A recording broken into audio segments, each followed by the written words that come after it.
Eu sei que muita gente diz que o tempo cura tudo, que a gente aprende a perdoar, a esquecer, a seguir em frente. Mas essas pessoas nunca ouviram a própria filha dizer que elas eram uma vergonha. Nunca sentiram o peso de ser tratada como um móvel velho que precisa ser escondido quando as visitas chegam. Meu nome é Maria de Lourdes Vieira. Tenho 67 anos. E essa história começa numa noite de quinta-feira, quando eu desci as escadas da casa da minha filha, vestindo o melhor conjunto que eu tinha no armário.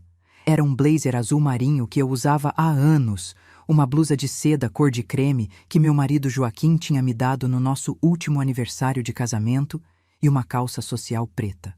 Roupa simples, discreta, elegante na medida certa para uma mulher da minha idade. Tinha passado a tarde inteira me arrumando. Lavei o cabelo, passei um batom suave, até coloquei os brincos de pérola que foram da minha mãe. Fazia meses que eu não me produzia daquele jeito. A última vez tinha sido no aniversário do meu neto Pedro, quando Renata me deixou ficar na festa porque precisava de alguém para servir os salgadinhos. Mas naquela noite era diferente. Era um jantar de negócios importante e minha filha tinha mencionado semanas antes que eu poderia ir. Não como convidada principal, claro. Renata nunca me tratava como convidada principal de nada, mas pelo menos eu estaria presente. Desci as escadas devagar, segurando no corrimão. Meus joelhos não são mais os mesmos, e aquela escada de mármore que Renata fazia questão de manter encerada era um perigo para qualquer pessoa acima dos 60. Renata estava no hall de entrada, de costas para mim, ajeitando o vestido no espelho enorme que ocupava quase toda a parede. Era um vestido verde esmeralda, justo, que o marido Ricardo tinha comprado numa viagem a Miami. Ela me contou o preço uma vez, como quem não quer nada. Custava mais do que minha aposentadoria de 3 meses. Quando ela ouviu meus passos, se virou. E foi aí que eu vi. Aquela expressão que eu conhecia tão bem. Aquele olhar que descia pelo meu corpo como se estivesse avaliando uma mercadoria com defeito. Os lábios se apertando numa linha fina de desaprovação. Ela não disse nada por alguns segundos. Só ficou me olhando.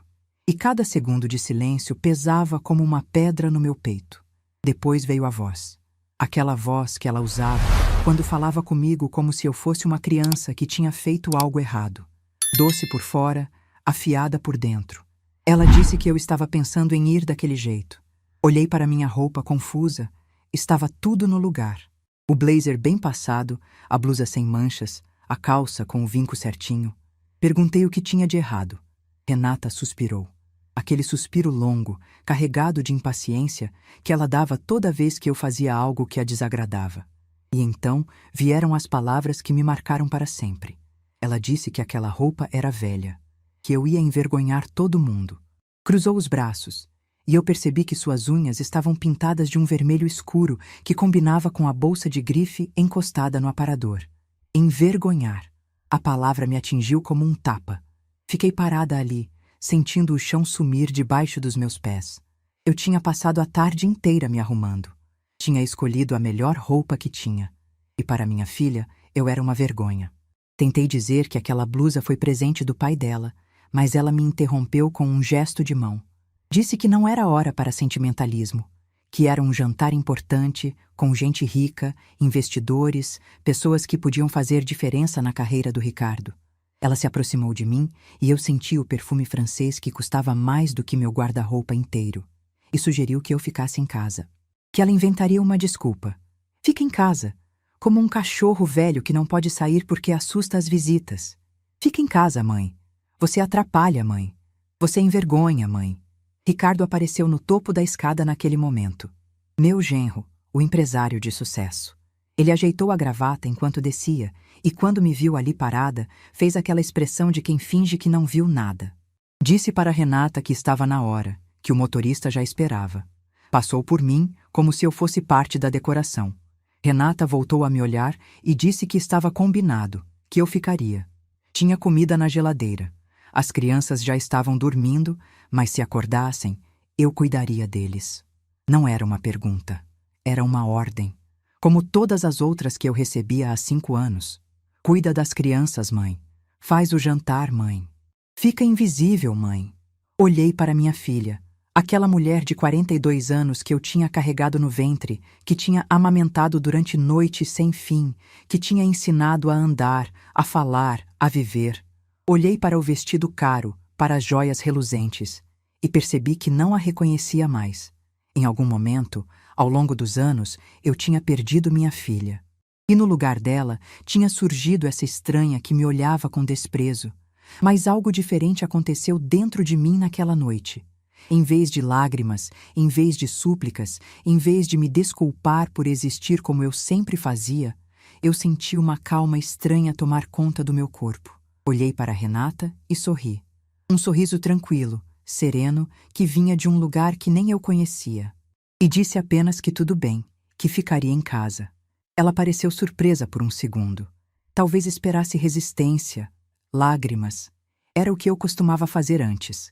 Implorar por um lugar na própria família. Mas naquela noite eu estava cansada de implorar. Ela disse que ótimo, que conversaríamos amanhã. E saiu pela porta da frente com Ricardo, os saltos altos ecoando no piso de mármore, sem olhar para trás. Fiquei parada no hall por alguns minutos. A casa estava em silêncio. Aquele silêncio pesado de mansão vazia, com móveis caros e paredes frias. O lustre de cristal pendia do teto como uma ameaça silenciosa. E então eu fiz algo que me surpreendeu. Subi as escadas de volta para o meu quarto. Peguei minha bolsa de couro marrom, aquela que uso há 15 anos, que Joaquim me deu quando completamos 20 anos de casados. Verifiquei se minha carteira estava lá dentro, se meu celular estava carregado, e desci novamente. Mas dessa vez não fui para a sala de televisão. Não fui para a cozinha esquentar as sobras. Fui para a porta dos fundos. O ar da noite estava fresco, e eu respirei fundo pela primeira vez em horas. Talvez pela primeira vez em anos. Chamei um táxi pelo celular, coisa que meu neto Pedro tinha me ensinado meses antes. E quando o carro chegou, entrei no banco de trás com o coração batendo forte. O motorista perguntou para onde íamos. Eu disse o nome do restaurante. O mesmo restaurante onde Renata e Ricardo estavam indo. Durante o trajeto, fui pensando em como tinha chegado àquele ponto. Como a menina que eu tinha criado com tanto amor tinha se transformado naquela mulher que sentia vergonha da própria mãe. Como eu tinha me tornado invisível dentro da minha própria vida.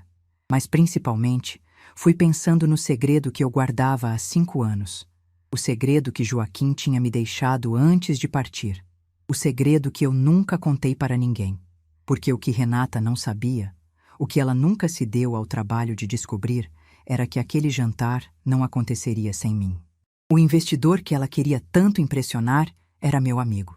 O dinheiro que sustentava a empresa do marido dela era meu. As ações que mantinham toda aquela vida de luxo estavam no meu nome. Eu era a sócia majoritária da empresa do meu genro. 52% das ações. E minha filha não fazia ideia. O táxi parou em frente ao restaurante. Olhei para a fachada elegante, para os carros importados, para as pessoas bem vestidas entrando pelas portas de vidro. E por um segundo, hesitei. Talvez fosse melhor voltar para casa. Talvez fosse melhor continuar fingindo. Talvez fosse melhor aceitar o papel de mãe invisível.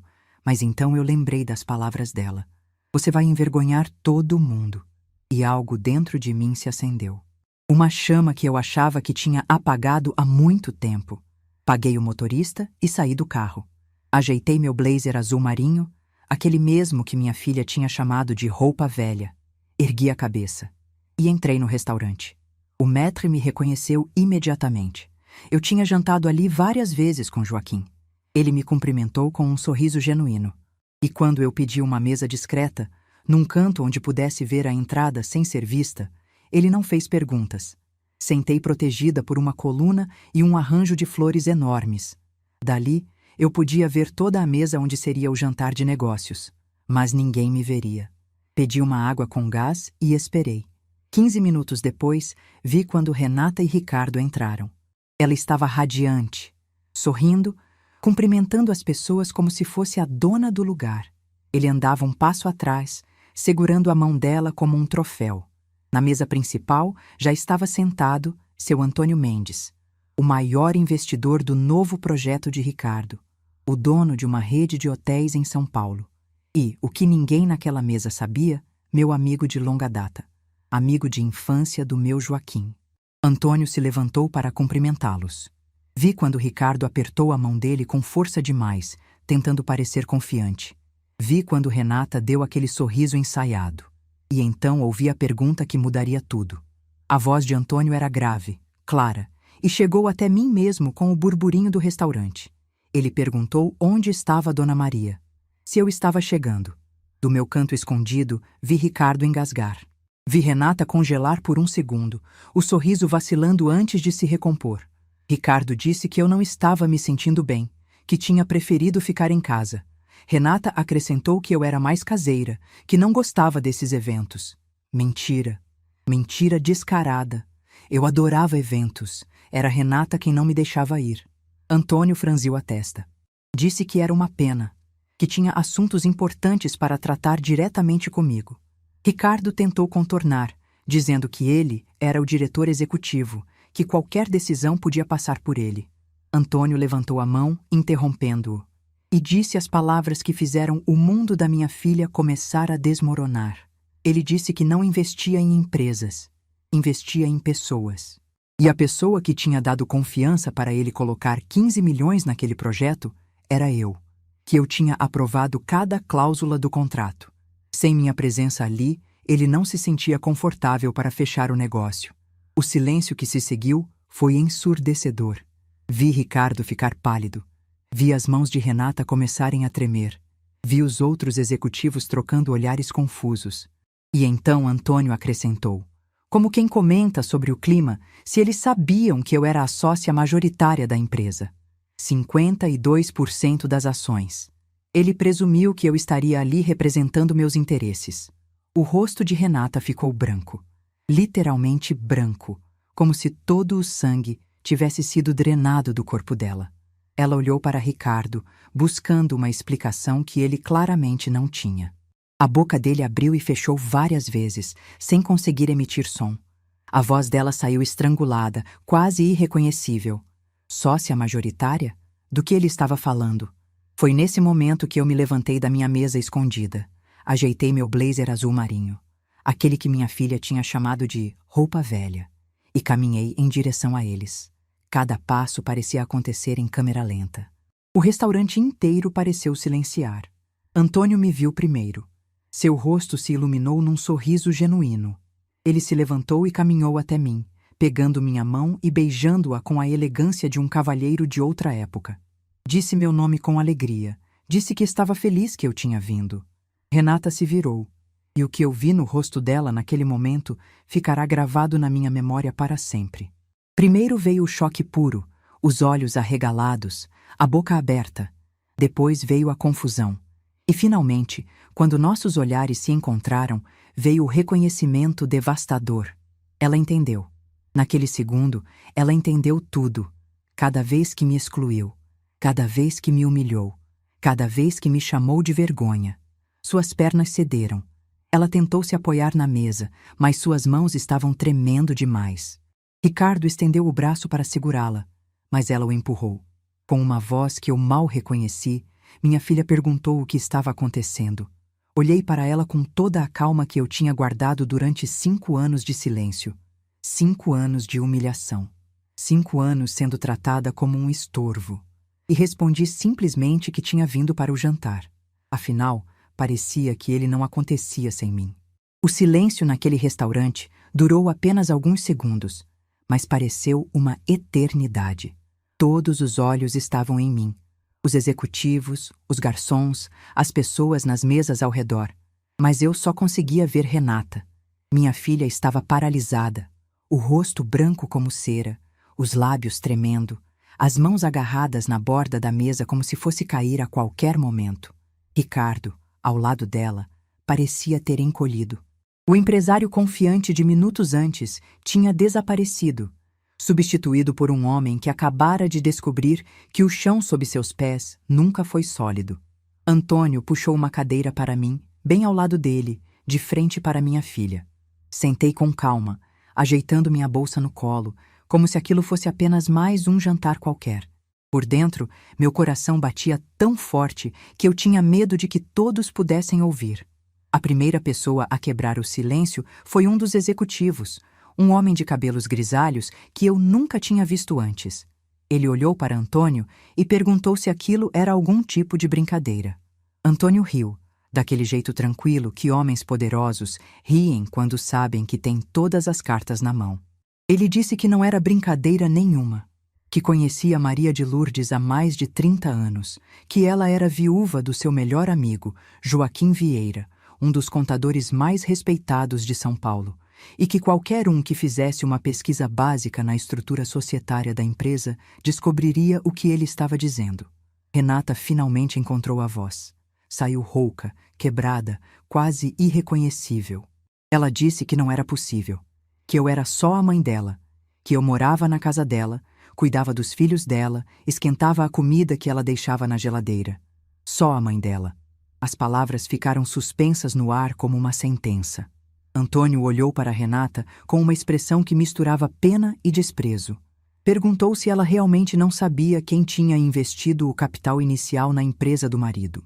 Se ela nunca tinha se perguntado de onde veio o dinheiro que transformou um projeto de garagem numa empresa de logística com filiais em 3 estados. Ricardo tentou intervir. Disse que os documentos sempre vieram de um escritório de advocacia, que ele nunca teve acesso direto ao investidor principal, que todas as comunicações eram feitas por intermediários. A voz dele estava trêmula, e eu percebi que suas mãos também tremiam. Olhei para meu genro com uma calma que me surpreendeu. Disse que ele estava certo. Joaquim preferiu manter o anonimato para proteger o investimento. Mas quando ele partiu, há 5 anos, a responsabilidade passou para mim. E eu mantive tudo funcionando em silêncio, aprovando contratos, analisando relatórios, tomando decisões que eles nunca souberam que eram minhas. Renata se levantou abruptamente. A cadeira dela raspou no chão com um barulho que fez algumas pessoas nas mesas vizinhas virarem a cabeça. Ela estava vermelha agora, os olhos brilhando de lágrimas contidas, a respiração pesada. Ela disse que eu tinha mentido, que eu tinha me fingido de coitada todos esses anos, que eu tinha deixado ela me tratar daquele jeito, sabendo o tempo todo que tinha poder para mudar tudo. Olhei para minha filha e senti algo que não esperava. Pena. Não de mim mesma, mas dela. Daquela mulher que tinha se perdido tanto na busca por status e aparências que não conseguia mais enxergar a própria mãe. Respondi que não tinha mentido. Tinha apenas ficado em silêncio. E perguntei a ela qual era a diferença entre o que eu fiz e o que ela fazia todos os dias, escondendo a própria mãe quando as visitas chegavam. O golpe acertou em cheio. Vi Renata recuar como se tivesse levado um tapa. Os outros executivos trocavam olhares desconfortáveis. Ricardo tinha afundado na cadeira, parecendo querer desaparecer. Antônio pigarreou e disse que talvez aquele não fosse o melhor momento para discussões familiares, que eles tinham negócios para tratar e que ele preferia fazer isso com todos os envolvidos presentes e com a cabeça fria. Sugeriu remarcar o jantar para a semana seguinte, no escritório, onde poderiam ter uma conversa mais produtiva. Ricardo concordou rapidamente, quase ansiosamente. Qualquer coisa para sair daquela situação. Ele se levantou, tentou pegar o braço de Renata, mas ela se afastou dele com um movimento brusco. Minha filha me olhou uma última vez antes de sair. E o que eu vi naqueles olhos me doeu mais do que todas as humilhações dos últimos 5 anos. Não era raiva, não era vergonha, era medo. Medo puro e genuíno de uma mulher que acabara de perceber que o mundo dela era muito mais frágil do que ela imaginava. Eles saíram do restaurante sem se despedir de ninguém. Eu fiquei ali, sentada ao lado de Antônio, sentindo o peso do que tinha acabado de acontecer. Antônio pediu uma garrafa de vinho e encheu 2 taças. Disse que eu tinha sido muito corajosa, que ele sabia há anos que a situação na casa de Renata não era boa, mas que nunca imaginou que fosse tão grave. Perguntou por que eu tinha aguentado tanto tempo.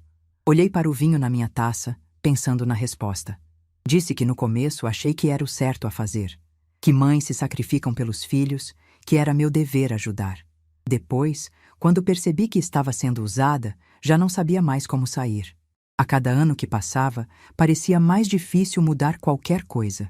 Antônio balançou a cabeça lentamente.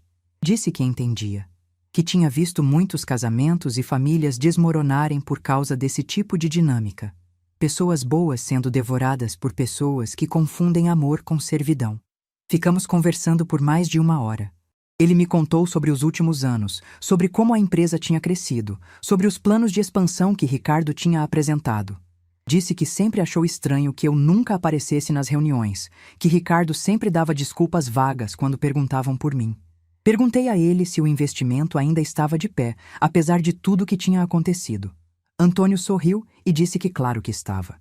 Que ele investia em pessoas, e a pessoa em quem ele confiava era eu, não Ricardo. Que agora, mais do que nunca, ele queria ter certeza de que eu estaria presente em todas as decisões importantes. Saí do restaurante perto das 11 da noite. O ar estava frio, e eu apertei meu blazer contra o corpo, aquele blazer azul marinho que Renata tinha chamado de roupa velha. Agora ele parecia uma armadura. Chamei um táxi e dei o endereço da casa de Renata. Durante o trajeto, fui pensando no que encontraria quando chegasse. Gritos, lágrimas, silêncio gelado. Qualquer coisa parecia possível. Quando o táxi parou em frente à casa, vi que as luzes da sala ainda estavam acesas. Paguei o motorista e caminhei até a porta. Minha chave ainda funcionava, mas hesitei antes de usá-la. Aquela casa tinha sido minha prisão nos últimos 5 anos. Cada cômodo carregava memórias de humilhações pequenas e grandes, de olhares de desprezo, de palavras que cortavam como navalhas. Respirei fundo e entrei. Renata estava sentada no sofá da sala, sozinha. As luzes estavam baixas e ela segurava uma taça de vinho vazia, os olhos vermelhos e inchados de quem tinha chorado por horas. Ricardo não estava em lugar nenhum. Provavelmente tinha se trancado no escritório ou saído para esfriar a cabeça. Ou talvez para ligar para os advogados. Naquele momento, eu não me importava. Quando me viu, ela não se levantou. Apenas me olhou. E pela primeira vez em anos, eu não vi desprezo naquele olhar. Vi uma mulher perdida, confusa, tentando entender como o mundo dela tinha virado de cabeça para baixo em questão de horas. Ela perguntou por que eu nunca tinha contado. A voz dela estava cansada, derrotada, completamente diferente daquela voz afiada que me mandava ficar em casa poucas horas antes. Sentei na poltrona de frente para ela. Disse que no começo era porque Joaquim tinha pedido sigilo. Ele queria que Ricardo provasse seu valor, sem saber que tinha uma rede de proteção. Depois, quando Joaquim partiu, eu pensei em contar. Mas aí vi como Renata me tratava. Vi como ela me escondia dos amigos, como fingia que eu não existia quando convinha. E decidi esperar para ver se ela mudaria. Renata perguntou se eu estava me vingando, se tudo aquilo tinha sido planejado para humilhá-la. Balancei a cabeça. Disse que não tinha planejado nada, que a única coisa que eu queria naquela noite era ir ao jantar com minha família, usar meu blazer, sentar à mesa, ser tratada como uma pessoa normal. Mas ela tinha me chamado de vergonha. Tinha me mandado ficar em casa como se eu fosse um incômodo que precisava ser escondido. Minha voz falhou um pouco nessa parte, e eu precisei respirar fundo antes de continuar. Disse que naquele momento, quando ela saiu pela porta sem olhar para trás, eu entendi que não podia mais ficar em silêncio, que se eu continuasse aceitando aquele tratamento, ia me perder completamente. Ia virar um fantasma na minha própria vida. Renata abaixou a cabeça. Ficou um longo tempo em silêncio, e eu deixei. Às vezes o silêncio diz mais do que qualquer palavra. Quando ela finalmente falou, a voz estava embargada. Disse que não sabia por que tinha se tornado aquela pessoa, que quando era jovem sonhava em ser como eu, forte, independente, respeitada. Mas em algum momento do caminho, ela perdeu isso. Começou a achar que valor se media em roupas de grife e jantares em restaurantes caros, que aparência era mais importante que essência. Escutei sem interromper. Era a conversa mais honesta que tínhamos tido em anos, talvez a mais honesta de nossas vidas. Ela disse que tinha vergonha, não de mim, de si mesma, de ter tratado a própria mãe como empregada, de ter priorizado a opinião de estranhos sobre o amor de quem sempre esteve ao seu lado. Disse que entendia se eu nunca a perdoasse, que ela mesma não sabia se conseguiria se perdoar. Olhei para minha filha, aquela mulher de 42 anos que de repente parecia uma menina assustada, e disse a verdade, que eu não sabia se conseguia perdoar, que aquilo não era algo que se resolve em uma noite, com lágrimas e palavras bonitas, mas que eu ainda a amava, que nunca tinha deixado de amar, mesmo nos momentos mais difíceis, mesmo quando ela me fazia sentir que eu não valia nada. Renata começou a chorar. Não aquele choro contido de quem quer manter as aparências, mas um choro solto, de criança. Ela veio até mim e se ajoelhou no chão, encostando a cabeça no meu colo, como fazia quando era pequena e tinha pesadelos. Fiquei ali, passando a mão no cabelo dela, sentindo suas lágrimas molharem minha calça. E por um momento, só por um momento, pareceu que as coisas poderiam ficar bem. Mas eu sabia que aquela era apenas a primeira noite de uma longa jornada. Que palavras ditas em momentos de crise nem sempre se transformam em ações. Que Renata teria que provar, dia após dia, que realmente queria mudar. Que o arrependimento de hoje precisaria virar respeito amanhã. E eu também tinha decisões a tomar. Não podia continuar morando naquela casa, sendo a babá invisível, a empregada não remunerada. Precisava reconstruir minha própria vida, encontrar meu próprio espaço, redescobrir quem eu era além de mãe e avó. Naquela noite, quando finalmente subi para meu quarto, eu sabia que nada seria como antes. O segredo tinha vindo à tona. As máscaras tinham caído. E agora, pela primeira vez em 5 anos, eu tinha uma escolha real sobre o meu futuro. Deitei na cama olhando para o teto, pensando em Joaquim. Imaginei o que ele diria se pudesse me ver agora. Provavelmente sorriria daquele jeito calmo dele e diria que estava orgulhoso, que eu finalmente tinha encontrado minha voz, que eu finalmente tinha lembrado quem eu era. Fechei os olhos e, pela primeira vez em muito tempo, dormi em paz. Mas antes de adormecer, uma certeza se formou na minha mente. Aquela casa não seria mais meu endereço por muito tempo. Era hora de escrever um novo capítulo na minha história. E dessa vez, eu seria a autora principal. Acordei com o som de vozes alteradas vindo do andar de baixo. Olhei para o relógio no criado mudo. 6h40 da manhã. O sol mal tinha nascido e a casa já estava em guerra. Levantei devagar, sentindo o peso da noite anterior em cada músculo do meu corpo. Tinha dormido poucas horas, mas foram as horas mais tranquilas que eu tive em muito tempo.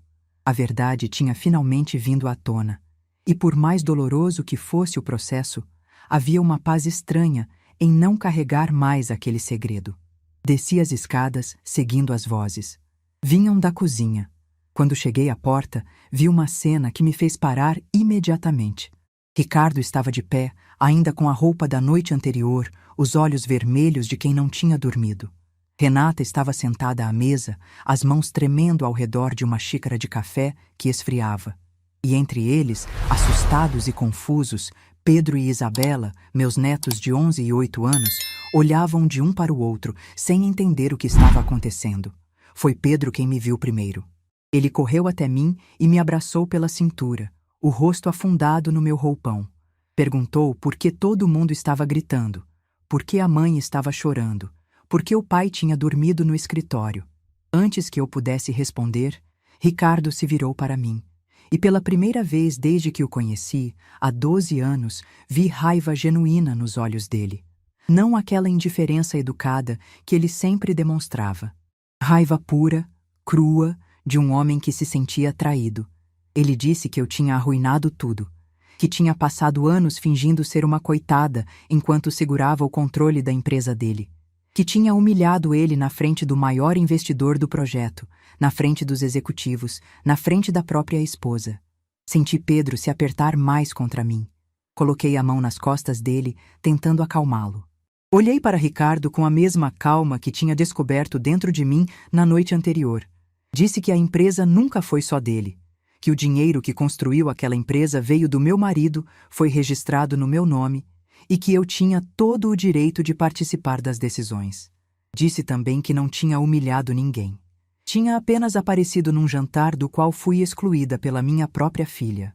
Ricardo deu um soco na mesa, fazendo as xícaras pularem. Isabela começou a chorar. Renata se levantou e foi até a filha, abraçando-a, lançando um olhar desesperado para mim. Foi quando Ricardo disse algo que me gelou por dentro. Ele disse que ia consultar os advogados, que ia contestar a validade daquelas ações. Que não era possível que uma velha que passava o dia cuidando de crianças e esquentando comida fosse dona de mais da metade da empresa que ele tinha construído do zero. Uma velha. As palavras ficaram suspensas no ar como uma sentença. Olhei para meu genro, aquele homem que eu tinha recebido na minha família, que eu tinha ajudado a criar os filhos, que eu tinha servido durante 5 anos, sem nunca receber um obrigado. E senti algo que não esperava: pena. Pena de um homem tão pequeno que não conseguia aceitar que devia algo a alguém. Respondi que ele podia consultar quantos advogados quisesse, que os documentos eram legais, registrados em cartório, válidos há mais de uma década, que Joaquim tinha feito tudo certinho, como o contador meticuloso que sempre foi, e que se ele quisesse uma guerra judicial, eu estava preparada para enfrentar. Ricardo ficou vermelho. Por um momento, achei que ele fosse partir para cima de mim. Mas Renata se colocou entre nós, a voz finalmente saindo do torpor da noite anterior. Ela disse para ele parar, que não era assim que iam resolver as coisas, que eu era a mãe dela, avó dos filhos deles, e que eles precisavam conversar como adultos. Ricardo olhou para a esposa com desprezo. Disse que ela era tão culpada quanto eu, que se ela tivesse mantido a mãe dela por perto, se tivesse tratado melhor, talvez nada daquilo tivesse acontecido. Disse que Renata tinha criado aquela situação com a própria incompetência. Vi minha filha recuar como se tivesse levado um tapa, e naquele momento, algo mudou.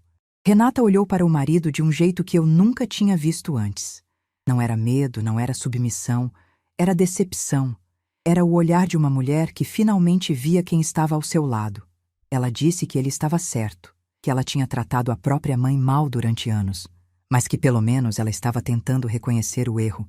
Perguntou o que ele estava fazendo além de gritar e ameaçar. O silêncio que se seguiu foi ensurdecedor. Pedro ainda estava agarrado em mim. Isabela chorava baixinho no canto.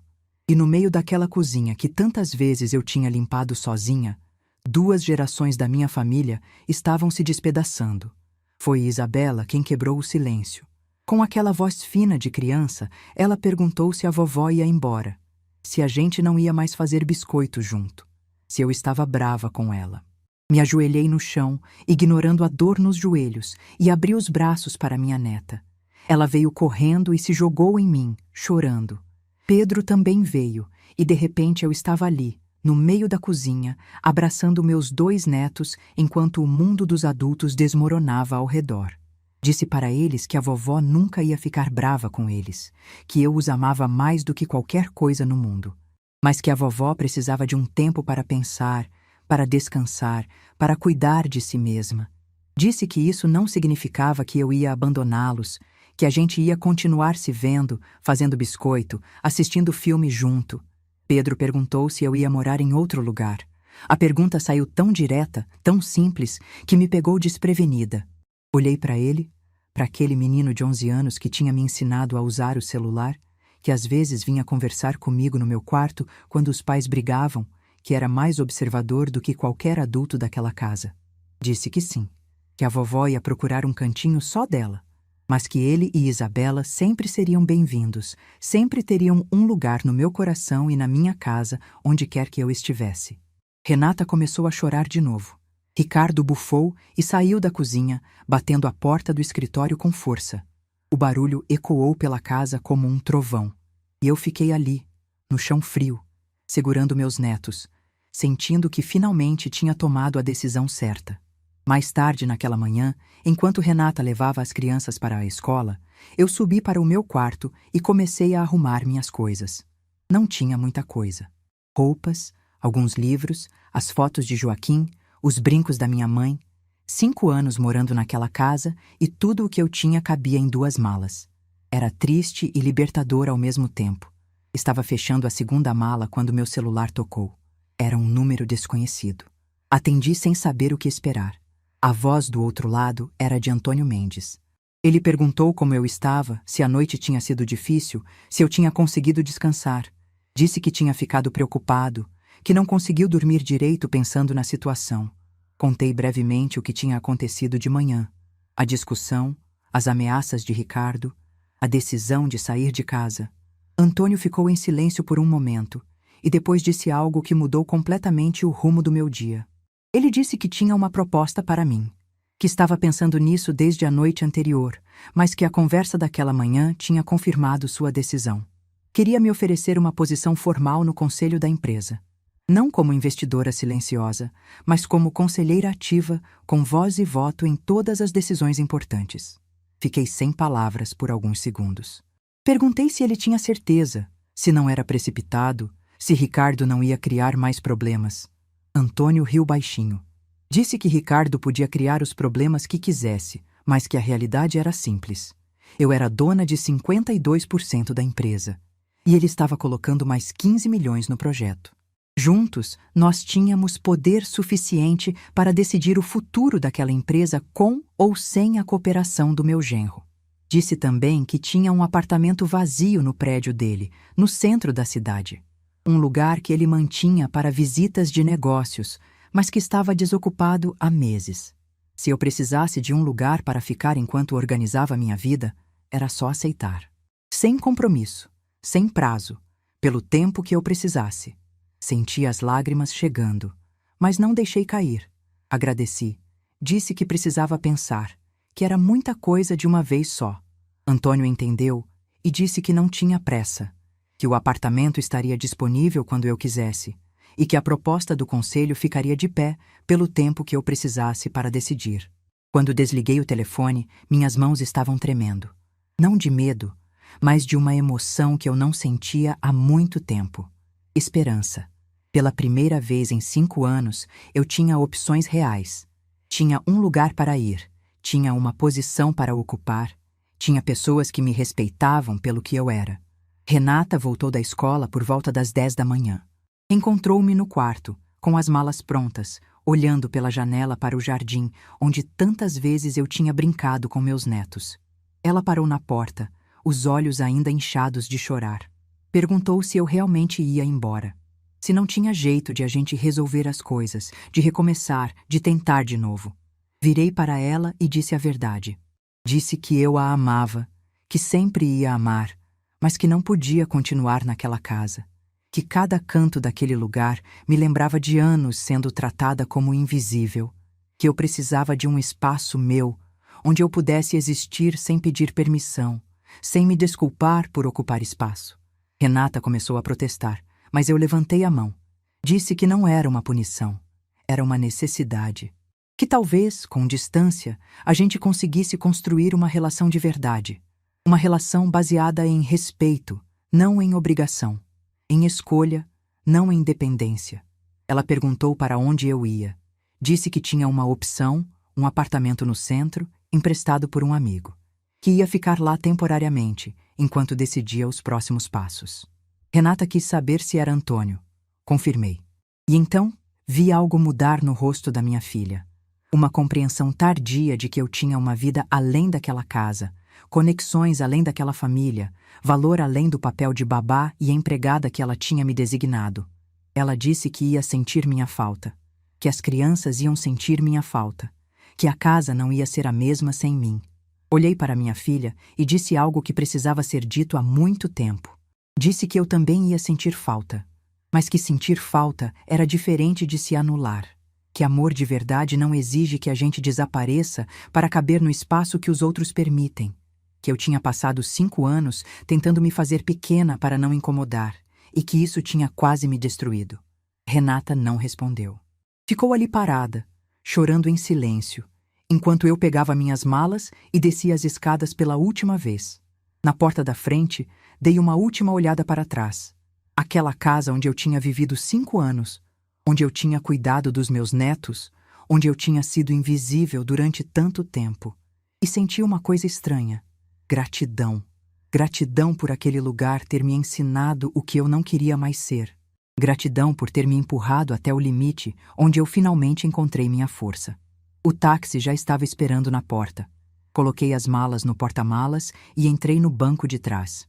Quando o motorista perguntou para onde, eu dei o endereço do apartamento no centro. E enquanto o carro se afastava daquela casa, eu não olhei pelo retrovisor. Não precisava. O passado estava ficando para trás, e pela primeira vez em muito tempo eu estava ansiosa pelo que viria pela frente. Meu celular apitou. Era uma mensagem de Pedro. Vovó, posso te visitar no fim de semana? Posso levar a Isa também? Sorri, sentindo o coração aquecer. Respondi com 4 palavras. Sempre, meu amor. Sempre. Algumas coisas eu estava deixando para trás, mas as que realmente importavam, essas eu levava comigo. E agora, finalmente, eu tinha um lugar só meu para recebê-las. O apartamento de Antônio ficava no 12º andar de um prédio elegante no centro da cidade. Quando o porteiro me entregou as chaves, olhou para minhas 2 malas surradas e deve ter pensado que eu era alguma parente pobre vindo de visita. Não disse nada, apenas indicou o elevador com um gesto educado. Abri a porta e entrei num espaço que parecia de outro mundo. Sala ampla com janelas enormes, cozinha equipada, 2 quartos com camas feitas, banheiro com toalhas macias. Tudo limpo, organizado, esperando por alguém, esperando por mim. Larguei as malas no chão e fui até a janela. Dali eu podia ver a cidade inteira se estendendo até o horizonte.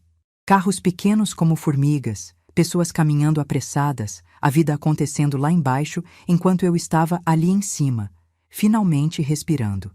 Pela primeira vez em 5 anos, eu estava sozinha. Não tinha criança para buscar na escola, não tinha jantar para preparar, não tinha roupa para lavar. O silêncio do apartamento não era pesado como o silêncio da casa de Renata. Era leve, era meu. Passei os primeiros dias me adaptando. Aprendi a usar a máquina de café italiana que Antônio tinha deixado. Descobri um mercadinho a 2 quadras que vendia pão fresco de manhã. Encontrei uma padaria com as melhores empadas que eu já tinha provado. Pequenas alegrias que eu tinha esquecido que existiam. Pedro e Isabela vieram me visitar no sábado, como prometido. Renata os trouxe, mas não subiu. Ficou esperando no carro e eu entendi a mensagem. Ela ainda estava processando tudo, ainda não sabia como agir perto de mim. Tudo bem, eu também estava aprendendo. As crianças ficaram maravilhadas com o apartamento. Pedro quis saber se dava para ver a casa deles dali de cima. Isabela correu para a cozinha e perguntou se a gente podia fazer biscoito ali também. Disse que sim, que podíamos fazer biscoito, bolo, o que ela quisesse. Os olhos dela brilharam de um jeito que me fez quase chorar. Passamos a tarde juntos. Fizemos biscoitos de chocolate, assistimos desenho na televisão enorme da sala, brincamos de cartas. Quando Renata mandou mensagem dizendo que estava na portaria, as crianças não queriam ir embora. Pedro me abraçou forte e disse no meu ouvido que gostava mais de mim ali do que na casa deles. Que ali eu parecia mais feliz. Crianças percebem tudo. Às vezes, mais do que os adultos. Na segunda-feira seguinte, recebi a ligação que mudaria o rumo da minha nova vida. Era a secretária de Antônio, confirmando a reunião do conselho para quarta-feira às 10 da manhã. Perguntou se eu precisava de transporte, se tinha alguma restrição alimentar para o coffee break, se preferia a água com ou sem gás. Fiquei tão surpresa com tanta atenção que demorei para responder. Passei os 2 dias seguintes nervosa como não ficava há décadas. Revisei os documentos que Antônio tinha me enviado, estudei os números da empresa, li sobre os projetos em andamento. Joaquim sempre dizia que conhecimento era poder. E eu queria chegar naquela reunião preparada.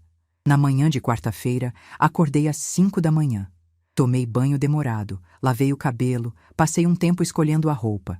Optei pelo mesmo blazer azul marinho que Renata tinha chamado de velho. Mas dessa vez, coloquei uma blusa branca por baixo e um colar de pérolas discreto. Olhei no espelho e vi uma mulher que eu quase tinha esquecido que existia. O carro que Antônio mandou chegou às 9h30. Um motorista uniformizado abriu a porta para mim e eu entrei sentindo que estava num filme. Durante o trajeto, fui olhando a cidade passar pela janela e pensando em como a vida pode mudar em questão de dias. O prédio da empresa ficava numa região comercial nobre. Fachada de vidro espelhado, logo enorme na entrada, seguranças de terno na recepção. Quando disse meu nome, a recepcionista sorriu e pediu que eu esperasse um momento. Menos de 1 minuto depois, uma moça elegante veio me buscar e me conduziu até o elevador executivo. A sala de reuniões ficava no último andar. Mesa de madeira escura para 12 pessoas, cadeiras de couro, telão na parede, vista panorâmica da cidade. Antônio já estava lá, conversando com 2 homens que eu não conhecia. Quando me viu, seu rosto se iluminou. Ele veio até mim e me cumprimentou com um beijo no rosto. Apresentou-me aos outros como Dona Maria de Lourdes Vieira, sócia majoritária e nova conselheira da empresa. Os homens apertaram minha mão com respeito e eu percebi nos olhos deles uma curiosidade genuína. Provavelmente tinham ouvido falar do que aconteceu no jantar. Aos poucos, a sala foi enchendo. Executivos de terno, uma mulher de cabelo curto que era diretora financeira, um senhor mais velho que cuidava da parte jurídica. Todos me cumprimentavam com deferência, como se eu fosse alguém importante. E a verdade me atingiu como um raio. Eu era alguém importante. Sempre tinha sido. Só tinha esquecido. Ricardo chegou por último. Entrou na sala com passos duros, evitando olhar para mim. Sentou na ponta oposta da mesa, o mais longe possível. Seu rosto estava fechado, os maxilares travados. Parecia um homem indo para a guerra. Antônio abriu a reunião, agradecendo a presença de todos e anunciando oficialmente minha entrada no conselho. Explicou que eu era a maior acionista da empresa desde sua fundação e que, a partir daquele momento, participaria ativamente das decisões estratégicas. Houve aplausos educados ao redor da mesa. Ricardo não bateu palmas. Os primeiros pontos da pauta foram técnicos: relatórios financeiros, projeções de crescimento, análise de mercado. Eu ouvia atentamente, fazendo anotações, tentando absorver o máximo de informação possível. Era um mundo novo para mim, mas não era impossível de entender. Joaquim tinha me ensinado a ler balanços quando éramos jovens, e aquele conhecimento estava voltando aos poucos. Foi no 4º item da pauta que as coisas esquentaram. Era uma proposta de expansão para o Nordeste, um projeto que Ricardo vinha defendendo há meses. Ele apresentou os números com confiança, falou sobre oportunidades de mercado, mostrou gráficos coloridos no telão. Era claramente algo em que tinha investido muito tempo e energia. Quando terminou, Antônio perguntou se alguém tinha considerações. O silêncio durou alguns segundos. Então eu levantei a mão. Todos os olhos se voltaram para mim. Ricardo ficou tenso na cadeira, os dedos apertando a caneta com força. Disse que tinha algumas perguntas, que os números pareciam otimistas demais considerando a situação econômica atual, que o custo de implementação parecia subestimado, que não havia menção aos riscos de inadimplência na região, que historicamente eram mais altos do que no Sudeste. Ricardo me interrompeu, a voz carregada de irritação. Disse que eu não entendia de negócios, que tinha passado os últimos anos cuidando de crianças e cozinhando, que não tinha qualificação para questionar um projeto daquela magnitude. O silêncio que se seguiu foi constrangedor. Os outros executivos trocavam olhares desconfortáveis. Antônio franziu a testa, claramente desaprovando a atitude do meu genro. Olhei para Ricardo com a mesma calma que tinha descoberto dentro de mim naquela noite no restaurante. Disse que ele tinha razão em uma coisa. Eu tinha passado os últimos anos cuidando de crianças e cozinhando. Mas antes disso, tinha passado 20 anos ao lado de Joaquim Vieira, um dos contadores mais respeitados de São Paulo. Disse que tinha aprendido a ler um balanço antes de ele aprender a andar. E que minhas perguntas eram válidas, independentemente do que eu tivesse feito nos últimos 5 anos. A diretora financeira, uma mulher de uns 50 anos chamada Doutora Cristina, pediu a palavra. Disse que concordava com minhas observações, que ela mesma tinha levantado pontos similares em reuniões anteriores, mas que suas preocupações tinham sido descartadas. Que era reconfortante ver alguém fazendo as perguntas certas. Ricardo ficou vermelho. Tentou argumentar, mas Antônio levantou a mão pedindo silêncio.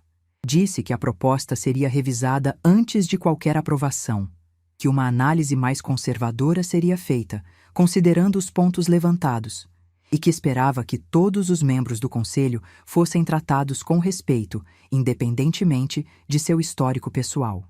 Era um recado direto para Ricardo. E todos na sala entenderam.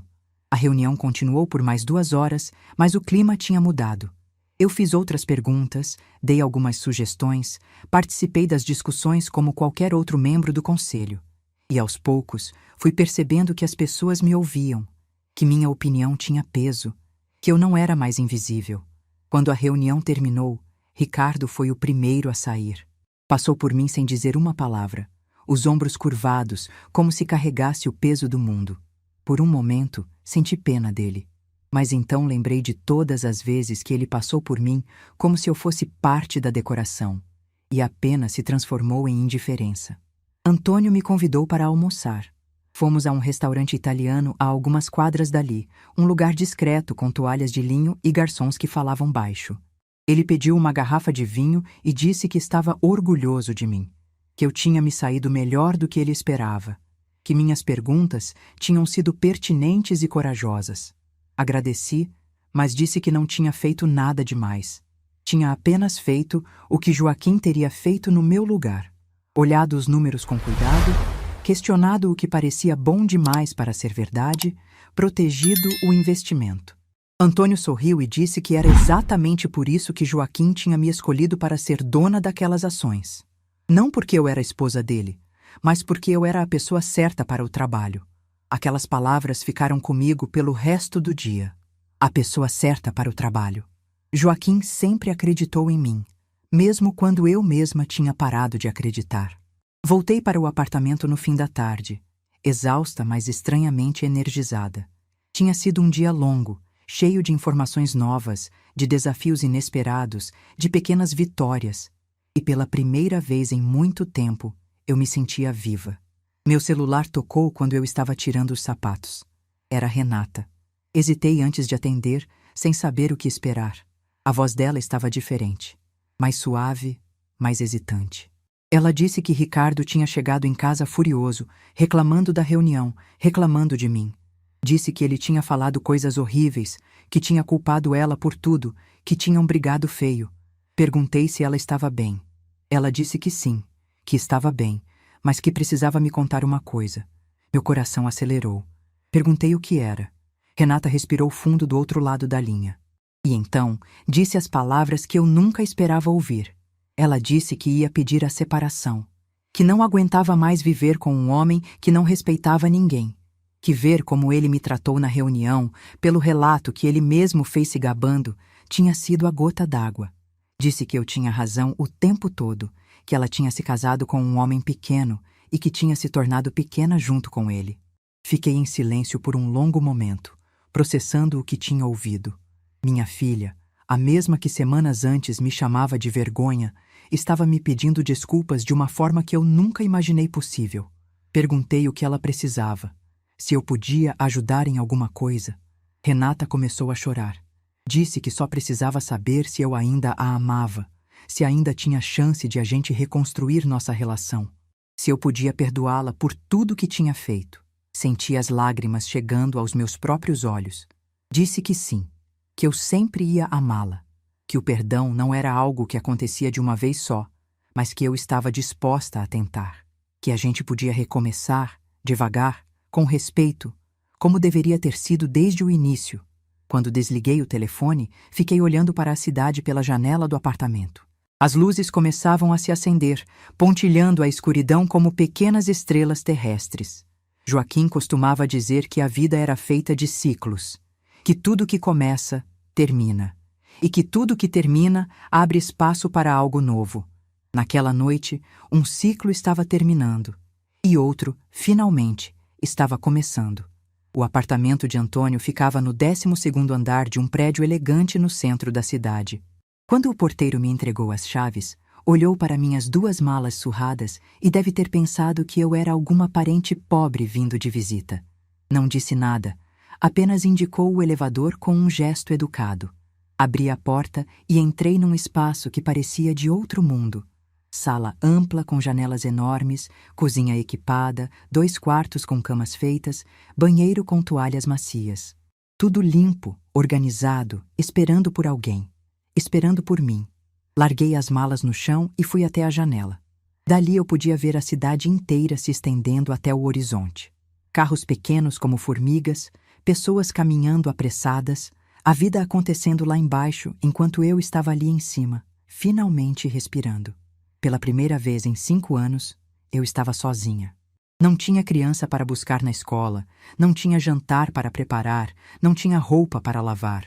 O silêncio do apartamento não era pesado como o silêncio da casa de Renata.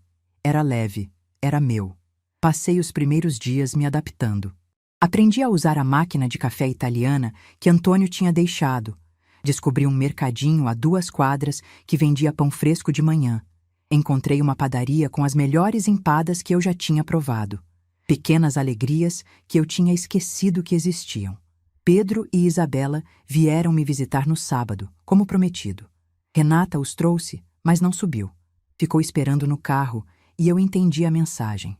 Ela ainda estava processando tudo. Ainda não sabia como agir perto de mim. Tudo bem, eu também estava aprendendo. As crianças ficaram maravilhadas com o apartamento. Pedro quis saber se dava para ver a casa deles dali de cima. Isabela correu para a cozinha e perguntou se a gente podia fazer biscoito ali também. Disse que sim, que podíamos fazer biscoito, bolo, o que ela quisesse. Os olhos dela brilharam de um jeito que me fez quase chorar. Passamos a tarde juntos. Fizemos biscoitos de chocolate, assistimos desenho na televisão enorme da sala, brincamos de cartas. Quando Renata mandou mensagem dizendo que estava na portaria, as crianças não queriam ir embora. Pedro me abraçou forte e disse no meu ouvido que gostava mais de mim ali do que na casa deles. Que ali eu parecia mais feliz. Crianças percebem tudo, às vezes mais do que os adultos. Na segunda-feira seguinte, recebi a ligação que mudaria o rumo da minha nova vida. Era a secretária de Antônio, confirmando a reunião do conselho para quarta-feira às 10 da manhã. Perguntou se eu precisava de transporte, se tinha alguma restrição alimentar para o coffee break, se preferia água com ou sem gás. Fiquei tão surpresa com tanta atenção que demorei para responder. Passei os 2 dias seguintes nervosa, como não ficava há décadas. Revisei os documentos que Antônio tinha me enviado, estudei os números da empresa, li sobre os projetos em andamento. Joaquim sempre dizia que conhecimento era poder, e eu queria chegar naquela reunião preparada.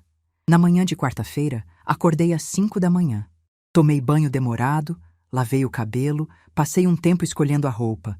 Optei pelo mesmo blazer azul marinho que Renata tinha chamado de velho, mas dessa vez coloquei uma blusa branca por baixo e um colar de pérolas discreto. Olhei no espelho e vi uma mulher que eu quase tinha esquecido que existia. O carro que Antônio mandou chegou às 9h30. Um motorista uniformizado abriu a porta para mim e eu entrei, sentindo que estava num filme. Durante o trajeto, fui olhando a cidade passar pela janela e pensando em como a vida pode mudar em questão de dias. O prédio da empresa ficava numa região comercial nobre. Fachada de vidro espelhado, logo enorme na entrada, seguranças de terno na recepção. Quando disse meu nome, a recepcionista sorriu e pediu que eu esperasse um momento. Menos de 1 minuto depois, uma moça elegante veio me buscar e me conduziu até o elevador executivo. A sala de reuniões ficava no último andar. Mesa de madeira escura para 12 pessoas, cadeiras de couro, telão na parede, vista panorâmica da cidade. Antônio já estava lá, conversando com 2 homens que eu não conhecia. Quando me viu, seu rosto se iluminou. Ele veio até mim e me cumprimentou com um beijo no rosto. Apresentou-me aos outros como Dona Maria de Lourdes Vieira, sócia majoritária e nova conselheira da empresa. Os homens apertaram minha mão com respeito e eu percebi nos olhos deles uma curiosidade genuína. Provavelmente tinham ouvido falar do que aconteceu no jantar. Aos poucos, a sala foi enchendo. Executivos de terno, uma mulher de cabelo curto que era diretora financeira, um senhor mais velho que cuidava da parte jurídica. Todos me cumprimentavam com deferência, como se eu fosse alguém importante. E a verdade me atingiu como um raio. Eu era alguém importante. Sempre tinha sido. Só tinha esquecido. Ricardo chegou por último. Entrou na sala com passos duros, evitando olhar para mim. Sentou na ponta oposta da mesa, o mais longe possível. Seu rosto estava fechado, os maxilares travados. Parecia um homem indo para a guerra.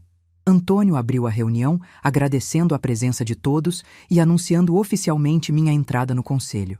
Explicou que eu era a maior acionista da empresa desde sua fundação e que, a partir daquele momento, participaria ativamente das decisões estratégicas. Houve aplausos educados ao redor da mesa. Ricardo não bateu palmas. Os primeiros pontos da pauta foram técnicos: relatórios financeiros, projeções de crescimento, análise de mercado. Eu ouvia atentamente, fazendo anotações, tentando absorver o máximo de informação possível. Era um mundo novo para mim, mas não era impossível de entender. Joaquim tinha me ensinado a ler balanços quando éramos jovens, e aquele conhecimento estava voltando aos poucos. Foi no quarto item da pauta que as coisas esquentaram. Era uma proposta de expansão para o Nordeste, um projeto que Ricardo vinha defendendo há meses. Ele apresentou os números com confiança, falou sobre oportunidades de mercado, mostrou gráficos coloridos no telão. Era claramente algo em que tinha investido muito tempo e energia. Quando terminou, Antônio perguntou se alguém tinha considerações. O silêncio durou alguns segundos. Então, eu levantei a mão. Todos os olhos se voltaram para mim. Ricardo ficou tenso na cadeira, os dedos apertando a caneta com força.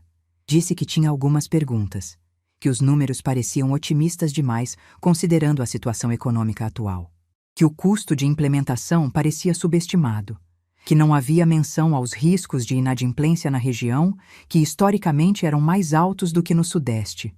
Ricardo me interrompeu, a voz carregada de irritação.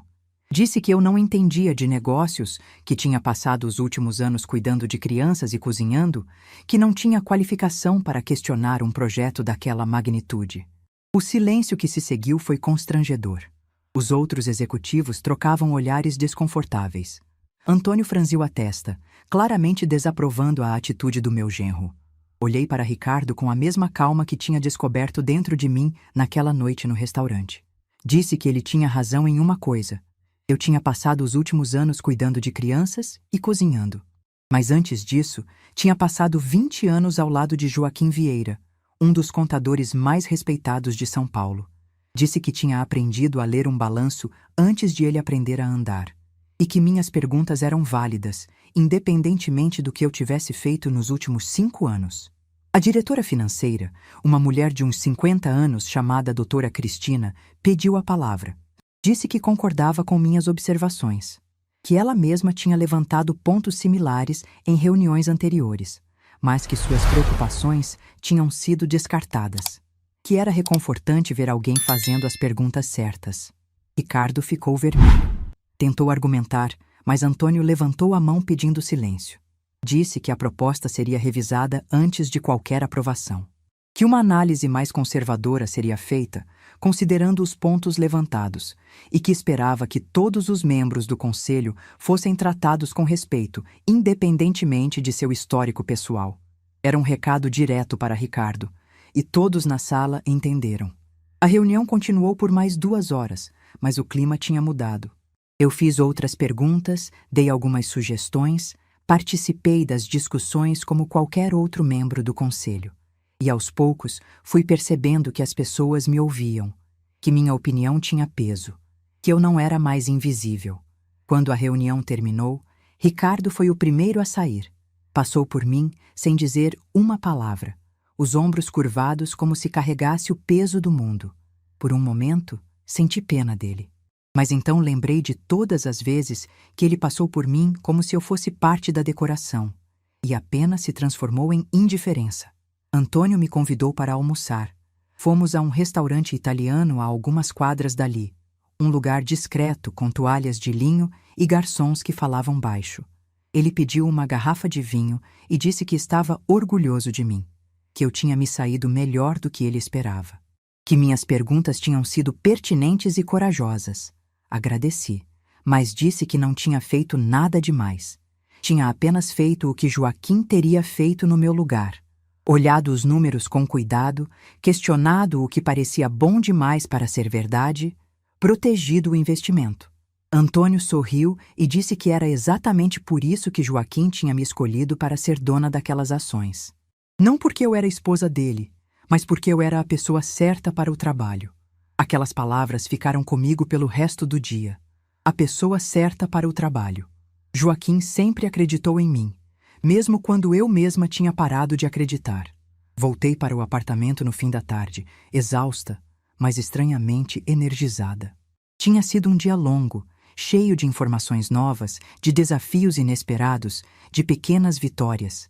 e pela primeira vez em muito tempo eu me sentia viva. Meu celular tocou quando eu estava tirando os sapatos. Era Renata. Hesitei antes de atender, sem saber o que esperar.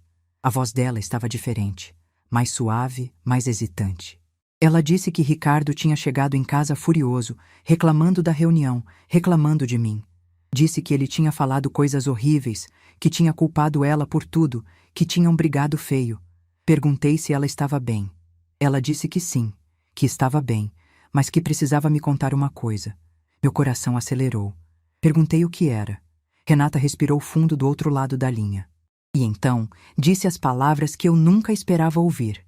Ela disse que ia pedir a separação, que não aguentava mais viver com um homem que não respeitava ninguém, que ver como ele me tratou na reunião, pelo relato que ele mesmo fez se gabando, tinha sido a gota d'água.